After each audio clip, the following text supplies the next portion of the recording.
Welcome to G&Hreview. So today I'm gonna talk about the debate that has been going on between gamers for so long. PC versus console.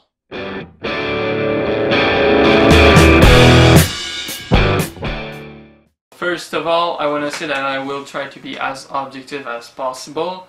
I'm gonna compare the PC to the current consoles, so the Xbox One and the PS4. I'm gonna compare each side on various aspects. Let's start with the basic, the controls. On a PC you can obviously use the keyboard and mice. You can also use a bunch of controllers.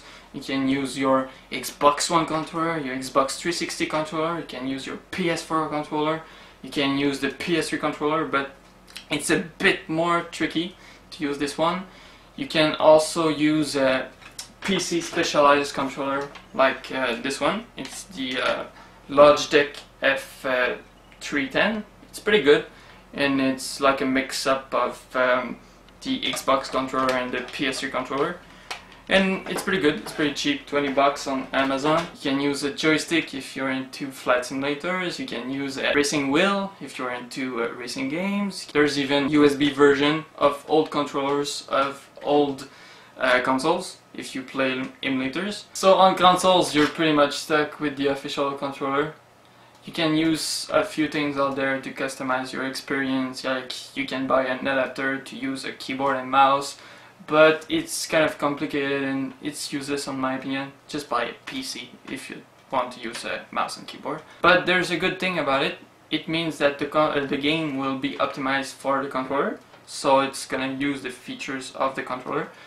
For example, on the Xbox One you have vibrating triggers, so a racing game might use it. On the PS4 side you have a built-in speaker, a touchpad and an LED, so yeah, quite a lot of games use those features, and it's pretty cool sometimes, but it's really not that useful for real gameplay. Yeah, in my opinion, PC really wins on that aspect. It's much more flexible, and it's just better. You can use whatever you want the way you want it, and it's better. So, second aspect, customization. So, the ability to upgrade is a big plus for PC. On PC you can change whatever you want, the way you want it. Just make sure that everything is compatible and it should works flawlessly after setting up. On the console side you can change a few things like hard drive, but that's pretty much it. On the PS4 it's pretty easy to change your hard drive. Just need to remove the plastic glossy part and just unscrew a few things and it's gonna be done.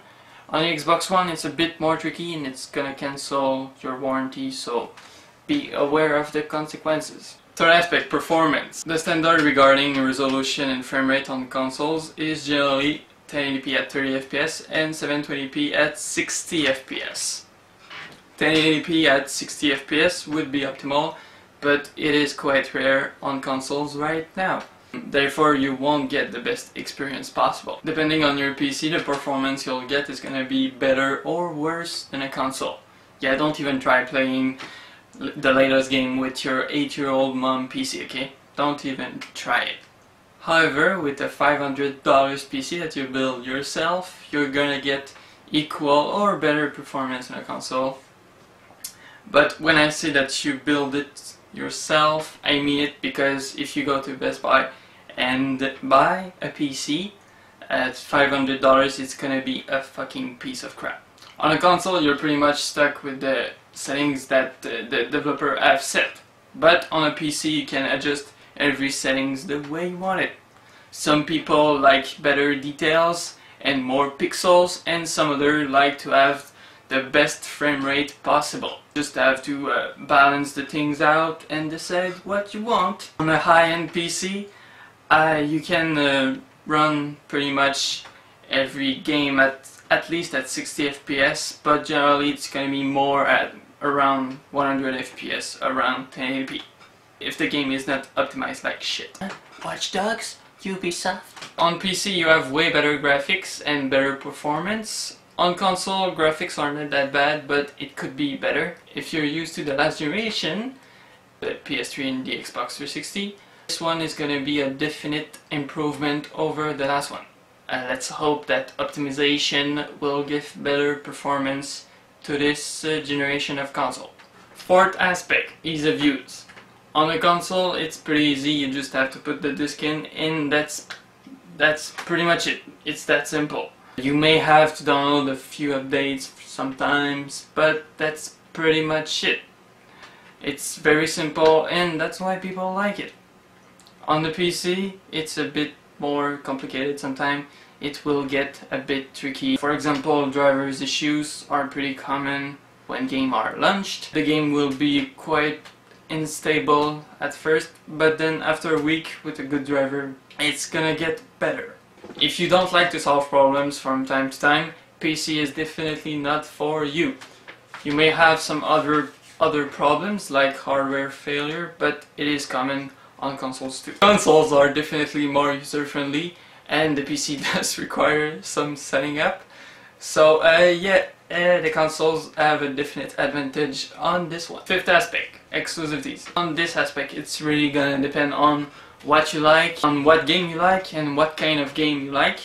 So for example, if you're into strategy games or MMOs, PC is the way to go. On the console side there's quite a few exclusivities like Uncharted or Halo, and yeah, I could name thousands of them, but I don't really have the time. It's really gonna depend on what you like and what kind of game you like, and yeah, that's pretty much it. Just buy the console or the PC if you want to absolutely play a game, because you don't really have the choice.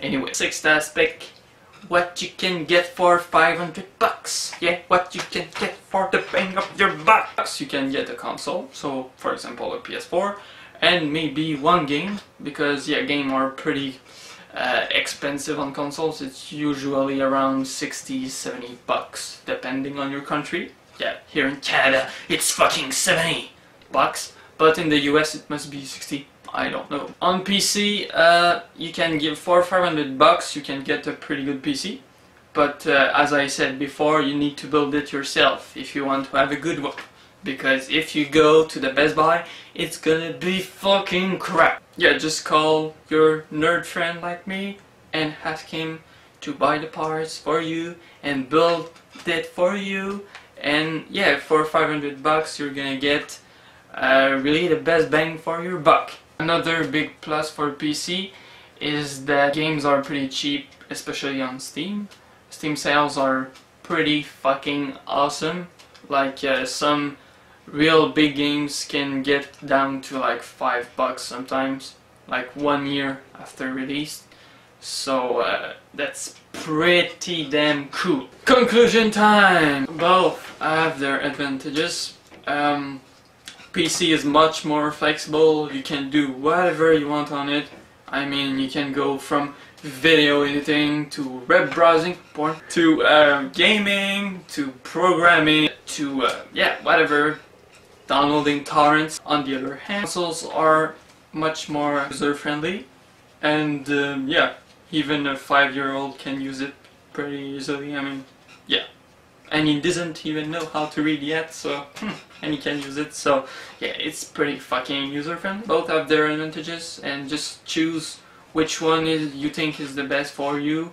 If you don't have a PC nor a console, in my opinion you should choose the PC, because as I said before, you can do way more things on a PC and it's more useful than a console on which you can just game. Both are really good in their own way. No hard feelings. I don't want to start a fucking war in the comments. Yeah, fanboys are known to be really aggressive when they get offended. So yeah, I didn't mean to offend you, okay? Console is good, PC is good, and you're good. Let us know what you think about this video, and yeah, subscribe, like, dislike, and yeah, comment, share the video with as much people as you can or as you want. You choose what you want to do. You're a person. So this was a new kind of video for our channel. let us know what you thought, and if you want more, if you want to hear more about gaming or technology from us. Till next time. Wow!